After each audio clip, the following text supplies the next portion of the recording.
নমস্কার বন্ধুরা, আপনারা দেখছেন সিনে ইনসাইট। শুধু তোমারই জন্য ধারাবাহিকের আজকের পর্বে দেখবেন রাহি আর রাহুল সেই দিনের সিসিটিভি ফুটেজ চেক করতে থাকে। সিসিটিভিতে ভিক্টরের ছদ্মবেশ দেখে রাহি একটু অবাক হয়। রাহি স্পোর্টস ম্যানেজমেন্টকে ব্যাপারটা দেখায়। স্পোর্টস ম্যানেজমেন্ট বলে তারা শুধু মহিলাদেরকেই নিয়োগ করেছিল, কোনো ছেলে তো ছিল না। রাহি বলে এই লোকটির দাড়িটাও ফলস বলেই মনে হচ্ছে। সেখানে থাকা ক্লিনারকে ডাকা হয়। ক্লিনার বলে ওদের সঙ্গে আমার ধাক্কা লাগে।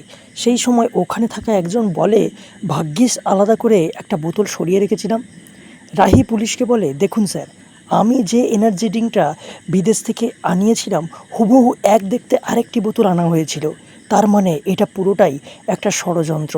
এরপর সিসিটিভি ফুটেজে জুম করা হয়। রাহি বলে একে খানিকটা জামাইবাবুর মতো দেখতে লাগছে না? তাহলে কি এ জামাইবাবুই? কিন্তু রাহি এ কথাটা মনে মনে বলে, রাহুলকে কিছুই বলে না। এরপর স্পোর্টস ম্যানেজমেন্ট স্বীকার করে যে এটা তাদেরই গাফিলতি। পুলিশ বলে রাহুল সম্পূর্ণ নির্দোষ। টিভিতে এটা দেখে রাজীববাবু সহ বাকি সবাই আনন্দে মেতে ওঠে।